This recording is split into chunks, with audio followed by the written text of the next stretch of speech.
welcome to Gen Z on Leadership. I'm Gabriel Gary, the host, and today I'm here with Mayor of Valparaiso, Indiana, Mr. John Costas. Costas has his bachelor's degree from St. Joseph's College and his Juris Doctor from Valparaiso University. Costas has previously served as a city councilman and has served on the school board. Costas has over 20 years of leadership experience and has held his current position as mayor since January 2024. Thank you for being here today. Gabe, it's great to be with you. Look forward to our conversation. Thank you. So I just wanted to ask initially, what made you interested in holding office as mayor? Well, being involved in politics for me has been a lifelong thing. And I really got involved. My father was a state senator for a couple terms. And so he was a businessman, but was involved as a candidate. And so I just got involved because of him. But I also made a lot of friends early on by working on other people's campaigns. And so you get to meet a lot of interesting people. You get to be part of campaigns, which are exciting. You learn a lot along the way. And so that really became a lifelong thing for me as I became a young adult. And it just sort of mushroomed into eventually becoming a candidate and starting at the city council and then moving up to mayor and then coming back as mayor. So it's been a wonderful experience. But it's I encourage young people who have interest in politics to just get involved in a campaign. Pick a candidate you really like and admire, and it's really a fun thing to do. And you learn a lot along the way, and then there are other opportunities that'll just open up some other doors. Mhm. And just wondering, you've been in politics, of course, your entire life. And how has your leadership style adapted since you were a city councilman to school board to now your second time as mayor? How has it adapted in the growth in population and your government members, staff members that you have in Valparaiso? Yeah, well, I guess the first thing I'd say about leadership is that you're a lifelong learner. Um, in fact, I think the more you learn, the more you realize you don't know, and so you have this attitude of always wanting to learn and grow. And so I've had a lot of leadership opportunities because I've been a small business owner almost my whole life. So I've always employed people, made payroll. So I've done it from a business sense. I've been involved in nonprofits. I've actually served as a pastor in a church. I've been on the higher education commission. So I bring a lot of different types of leadership experience, and I think that's helped me be a better mayor because I understand the community from a lot of different standpoints, from education, from business, from nonprofit, from the faith community, and then from government. Those are the kind of five sectors. So I think having a wide range of interests and leadership opportunities really helps you to understand, all the different sectors of a local economy and to be able to work with leaders in each sector. But as a leader, I think there's really three main things that leaders need to do and do well. And the first and most important is to learn how to create a positive work culture. Because as the leader of an organization, you establish the culture, the values and the norms, the way we treat each other, how we interact, and whether you have a culture that is empowering and positive and transparent and encourages people to take risks, but calculated risks. So you want that kind of culture that attracts others who want to grow and learn and become their best. And then the second is you need to have a vision and strategy. Those two kind of go together. So Mhm. as mayor, I always I wrote something called the Costas plan when I ran for mayor because people need to know what you stand for and what you hope to do. And when I ran again this time, I ran under the Costas plan 2.0. So you need to establish sort of a vision and the strategies to get there. And then the third thing is the people. You need to hire really good people and help them grow and mature and become leaders of their own. So you want a company or an organization full of leaders, and you don't want to you don't want to think one person has all the answers. They don't. So I believe in sort of a shared leadership model, more so than a centralized leadership model. I definitely appreciate that work culture thing. I try and say good morning to everyone, and it's amazing when a senator or a city councilman or mayor says good morning to me or says Mhm. hi. I definitely appreciate it. So shifting to like your mindset, I was just wondering, you ran in 1999, that was your first mayoral run.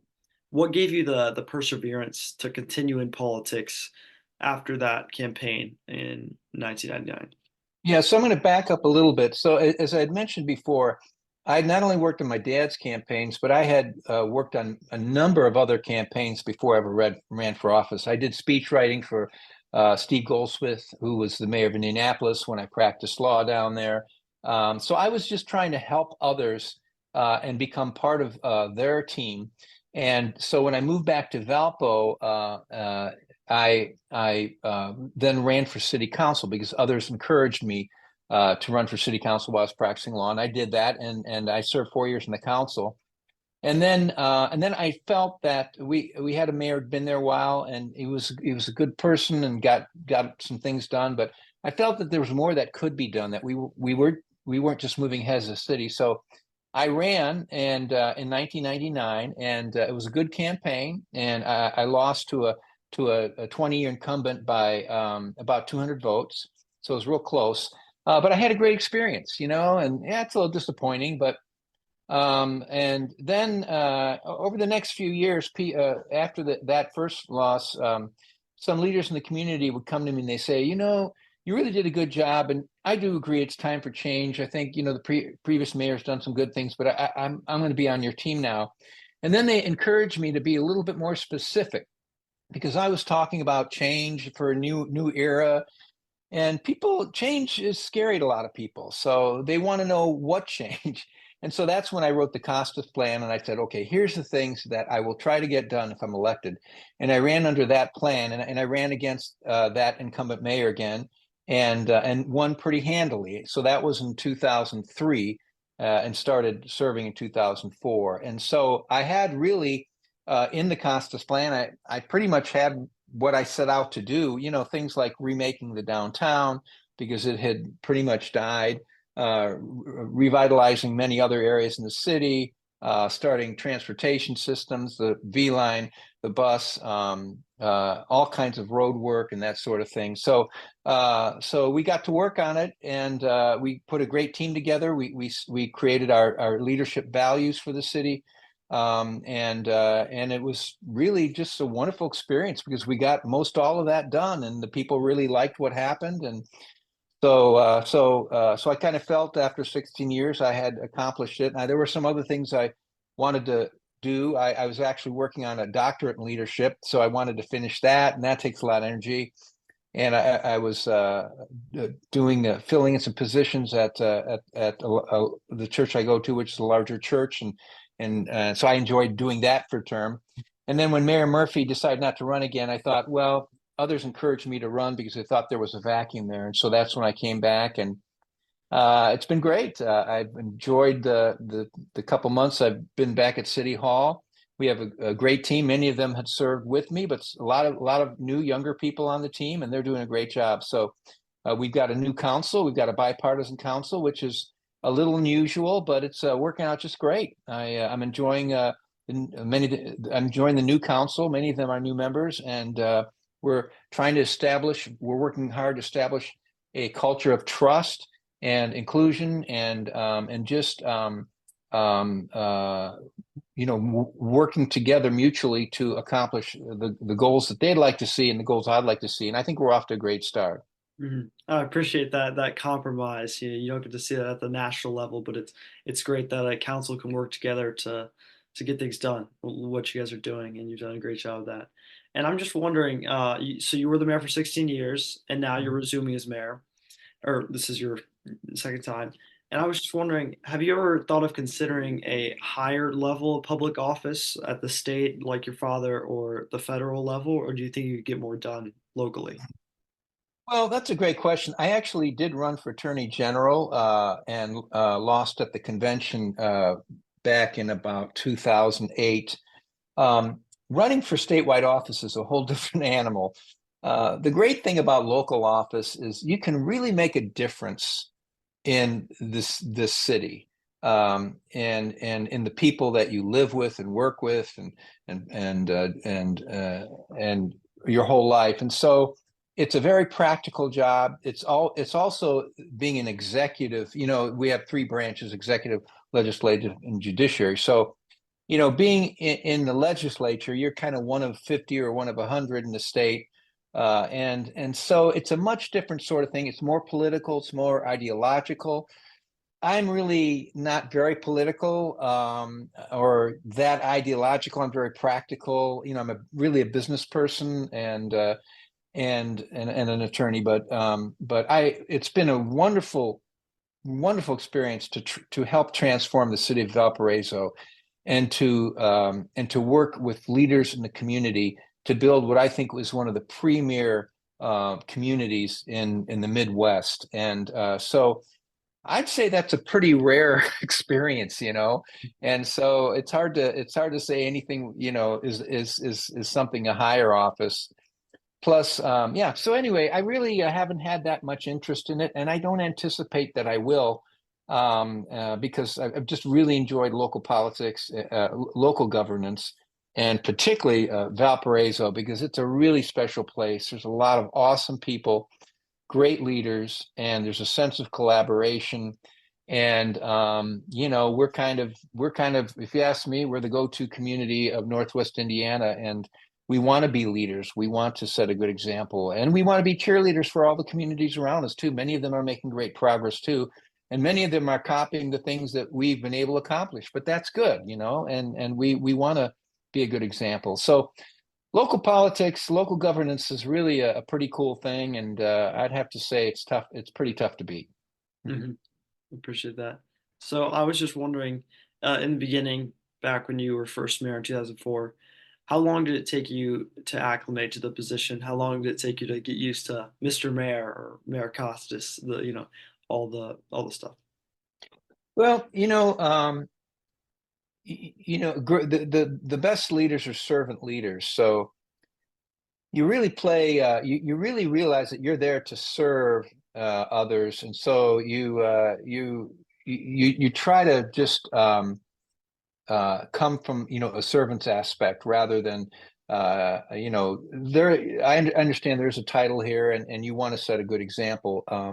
I think what we did was really just we focused on first of all establishing the values and the culture. So some of our city leadership values, like one is we want to be surprisingly responsive. We want to be boldly proactive. We want to be creatively frugal. We want to be respectfully compassionate. And those are the kinds of values. So once we created those values, we built a culture around it, and that just sort of empowered people to say, okay, that's the glue that holds us together.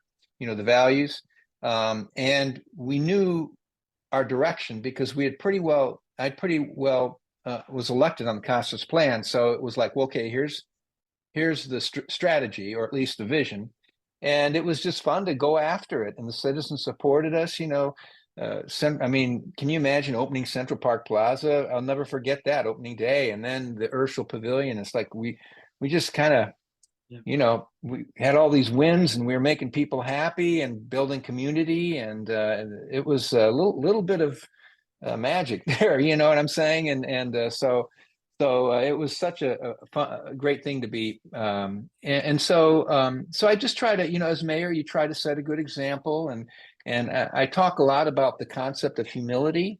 Humility does not mean weakness; it means power under restraint and used for noble purposes.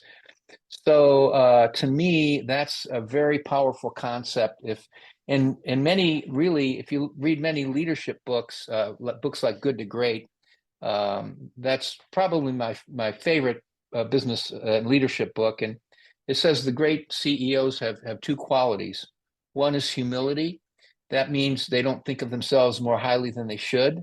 And the second is they have a passion for the success of their organization. And so people want to work for others like that, who see themselves as part of a team.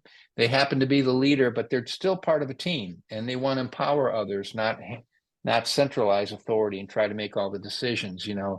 I have a few good ideas, but together our team has a whole lot more good ideas. So you try to create that shared leadership concept that really makes people excited about being part of an organization. And I think we've had that in the city. And frankly, there's a lot of leaders in Valparaiso, Northwest Indiana, that get that, and they lead very well. And that lifts the whole, rising tide lifts all boats. Mhm.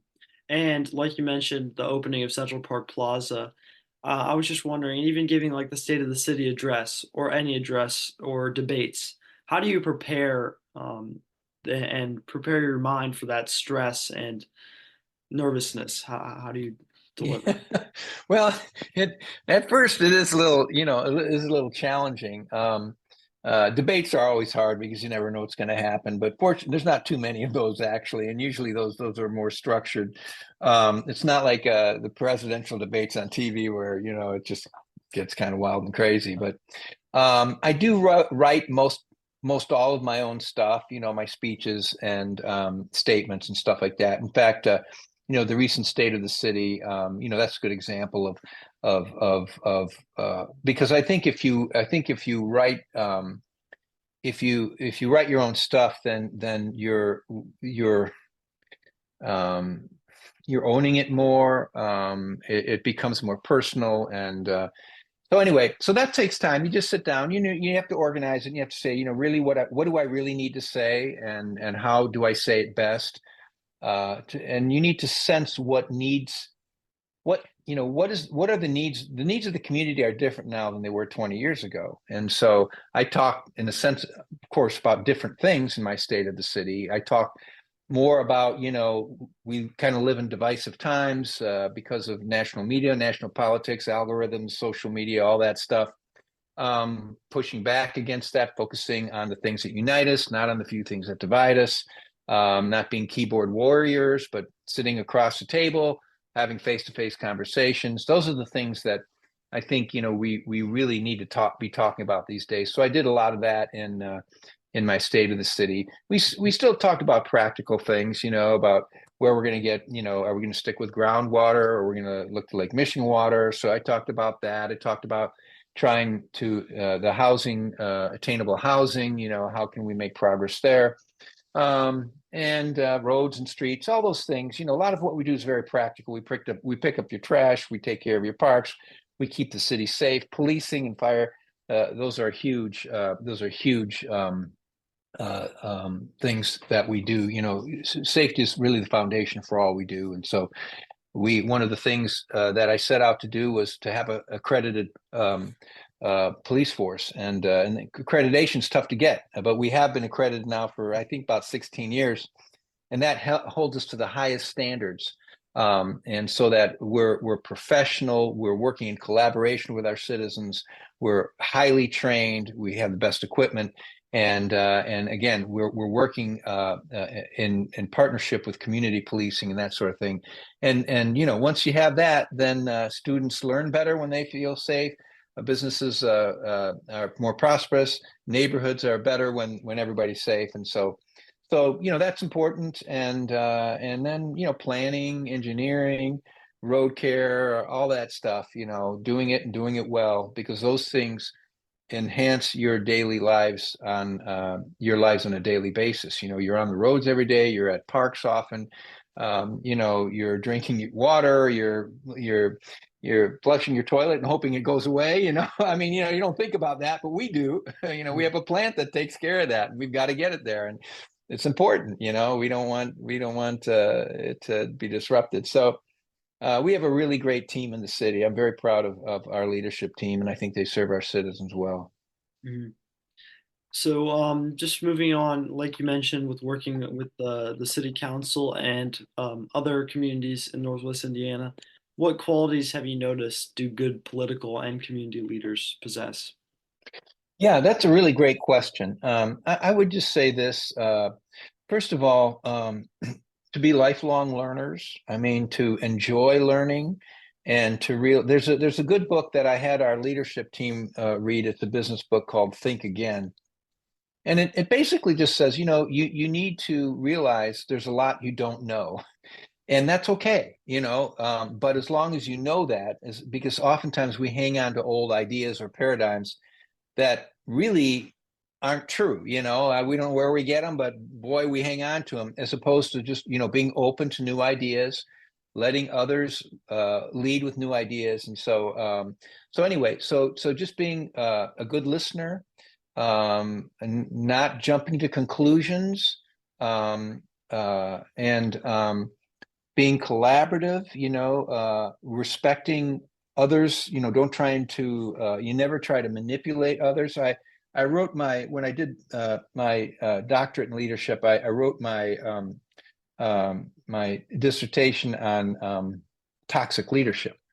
And that's out there. People who try to manipulate other people, who try to control things, who are really more about themselves and the organization. I mean, it's an actual form of leadership that has been identified scholarly, and unfortunately, it's out there.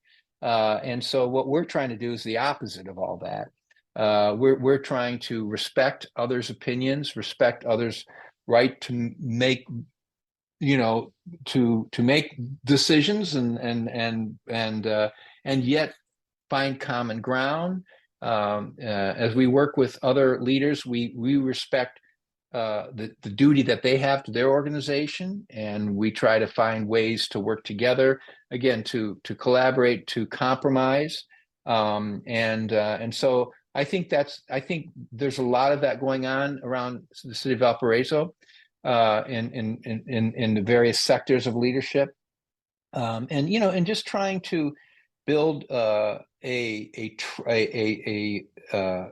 culture of trust, where when we talk, I know you're not a different person, when you hang up the phone, you're trying to be sincere, trying to be the same person, I am when nobody's looking, than when I'm talking to you, and trying to be positive, not tearing others down or looking at their faults, but just trying to build them up, and being supportive, and setting a positive tone. Those are the things that leaders do. And getting back to the book Good to Great, they're humble in the sense that they don't think they have all the answers, and they're not trying to use people like chess pieces. They're truly humble in how they approach their work, but at the same time, they have a real passion for the success of the organization. They really want it to succeed for the benefit of their employees and for the people that they serve. And so they're strategizing. They're trying new things. They're trying to hire the best people. So those two qualities go a long way towards success, whether it be in business, nonprofit, profit, education sector, whatever type of leadership. Those qualities work well. Mhm. And just tying back to your work in campaigns, I was just wondering what's the most important part of running a successful campaign throughout the years that you've worked with them? So it depends on the nature of the campaign, but I think more than anything is to know why you're running. People say, "Well, why are you running?"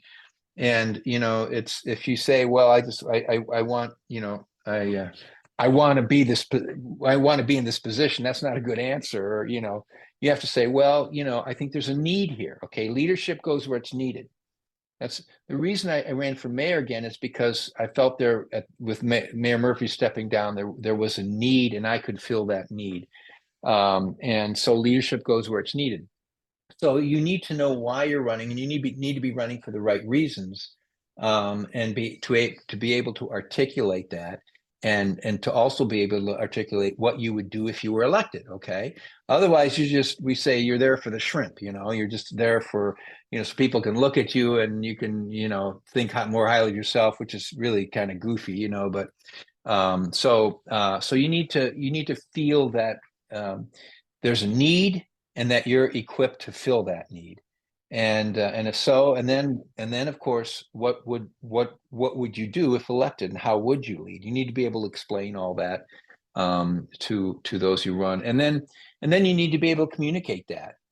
Whether and you can do it on social media, you can do it on all kinds of ways, but to have that message, to know what you stand for, and then to communicate it effectively are good. And then along the way, you listen. So I always say that in many ways, I feel I've been shaped professionally by the people I serve. Because I think you are, if you do it right. We really sort of are a product of our environment to some degree, but particularly in the role as mayor, I just really feel that I'm really shaped by the people that I serve, and I say that in a very good way, because there's so many awesome people that have influenced my life and have inspired me. And I mean, there's just countless people from people like former Governor Mitch Daniels, and Steve Goldsmith, former mayor of Indianapolis, that I had the opportunity to work pretty closely with. They inspire me. Local people. I mean, there's all kinds of I could go on and on about law professors and people that I've served in government with, and that I've worked closely with, people who have led organizations in the city. I mean, there are so many good leaders, and so in that sense, we inspire one another, and we really help each other to grow as leaders. And so that's how you learn. Mhm.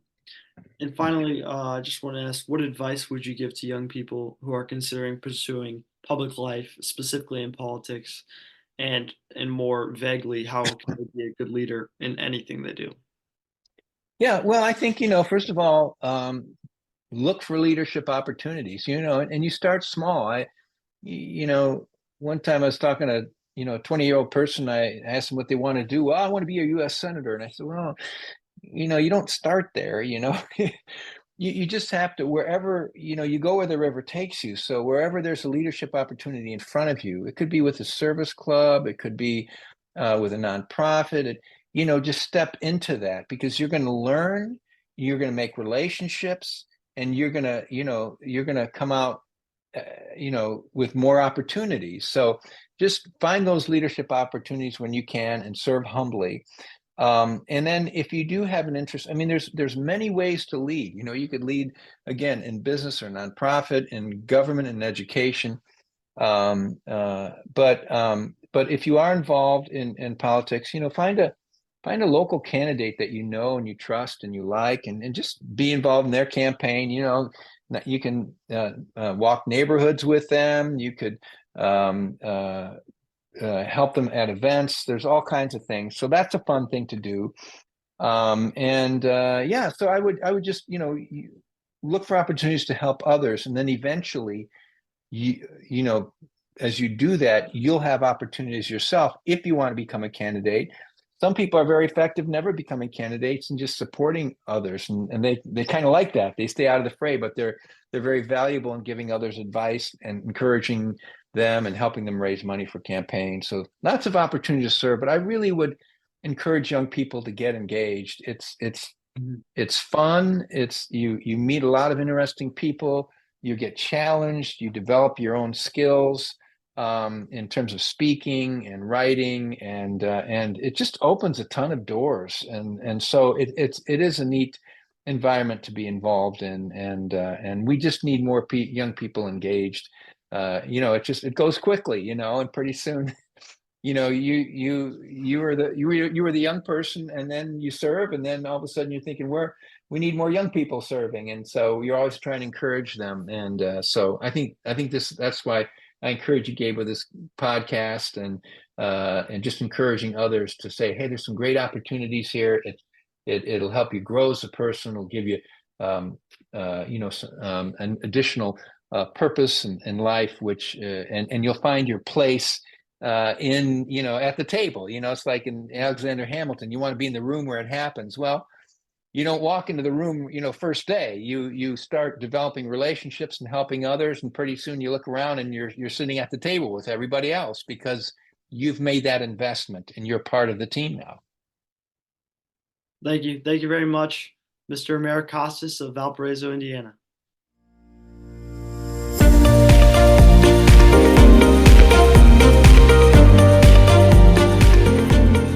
Thank you for listening to today's episode. If you want to learn more and support the podcast, please check out our website, which is genzonleadership.com. Also, follow us on Instagram at genzonleadership. Also, please leave a review on whatever streaming service you are using, as it helps increase our listenership. If you are interested in today's episode and want to learn more about Mayor Costas and the city of Valparaiso, you can check out ci.valparaiso.in.us. As always, stay tuned for all new episodes as we try to post at least one a month.